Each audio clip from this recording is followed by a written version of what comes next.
And we're back. I'm Kimberly Dymond, and you're watching The Human Factor on Now Media Television. Let's dive back into today's conversation. Welcome back. We're here with Olga Hurtado, the founder of NeatBooks, and in this segment, we're going to dive into one of the biggest stress points for leaders: cash flow. We all know how it feels when the numbers don't quite line up and the money doesn't come in as fast as it goes out. Cash flow problems are amongst the hardest challenges in running a business. I know for myself that's sometimes a challenge. I got to keep my eye on it. Leaders constantly juggling bills, payroll, investments while worrying whether the money will last. So I want to dive into this with Olga and say, what is one of the hardest parts of running a business? Well, I think it's cash flow. Definitely, because many leaders confuse profit with cash flow, and that's a huge mistake. Because sometimes sometimes businesses have are profit rich but are cash poor, and that's Mm-hmm. deadly for them. You can show profit in a paper, but you have no money in your bank account. How can you pay? How can you pay payroll? How can you pay your expenses, your bills, everything? So the hardest part of running business is keeping track of your cash flow. Not don't look at the profit and loss only. That's a piece of paper that is showing, oh, you made this amount of net income. It's your cash. Mm-hmm. How much money it flows to your bank account, how much money is going out of your bank account. Right, right. Well, and I know that this can also affect, your business, your culture of your business if you're stressed about cash flow. Right. So, Because, how does that, how do you see that affecting businesses when they are not managing that properly? well, you know what? Business owners, what happened with business owners, not it doesn't only like steal their peace of mind, but they feel insecure, they feel frustrated, they feel short-tempered. So that energy, it goes Hmm. into the workplace. It lowers the morale of the employees and it damages the culture of the company. But it doesn't stop there, Kimberly, because the stress follows that business owner to their homes, and it affects Exactly. their families and even Right, marriages. right. Because I've seen it. Like I've seen a lot of our customers getting divorces because of that, because of money. And while money doesn't buy you happiness, it buys you tranquility. And that when Yes. that Yeah, tranquility disappears, everything around the business owner, they suffer a lot. they do. Is there any simple strategies that they can use to stabilize their cash flow? Well, of course, I think keep it simple. I think that's one of my mottos. Like always keep it simple. And I think, Kimberly, that money needs to have a purpose. During the pandemic, I watched a lot of businesses crumble because all of these Right. closing businesses and the loans that the government was giving out at that time.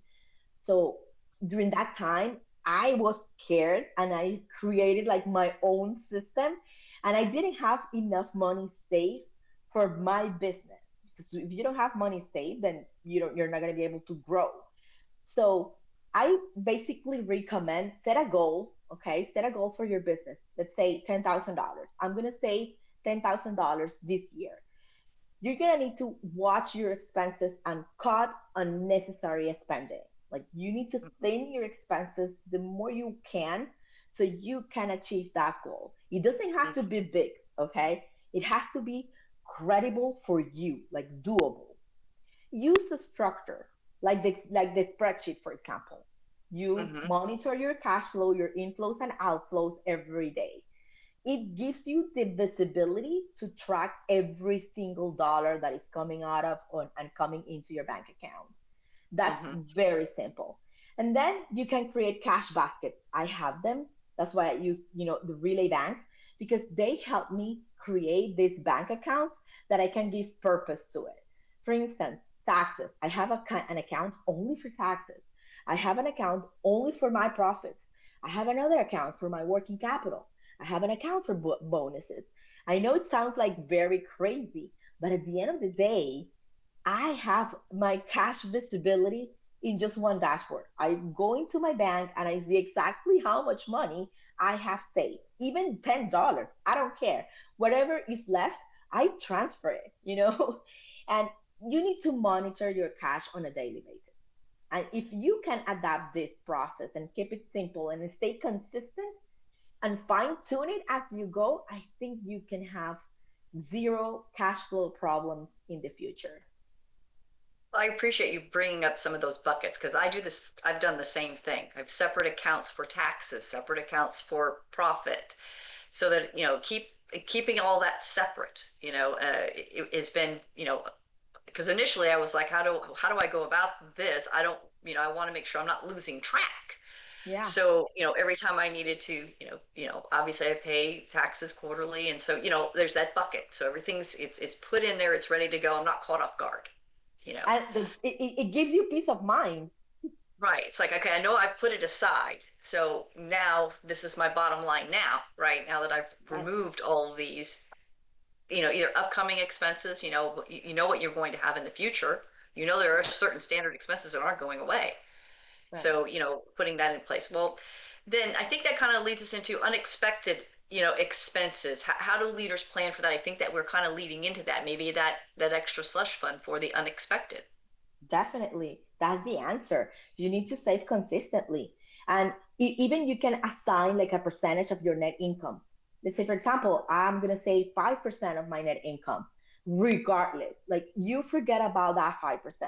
You put it into Hmm. your savings accounts and you put it in your cash baskets, like you can, even that 5%, you can spread it into your cash baskets.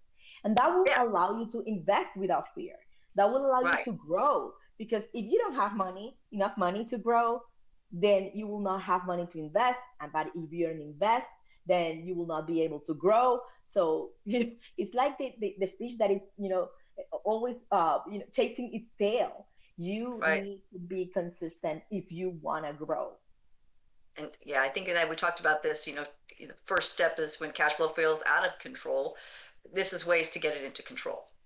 Is that we set these buckets up and we, put things aside. And again, it's been a learning experience for me, and I'm always forever looking at it. I am that person that hovers over it, but thank heavens. I mean, I again, a lot of the businesses that we're addressing today in our audience have much more complexity around their situation, and this is very good advice. Is there anything else you would like to share about how they can stay ahead of some of these unexpected challenges with respect to cash flow and messy books and all those fun things? Well, listen, what I think people need to understand is that when the cash flow is completely out of control, they need to make a pause, okay?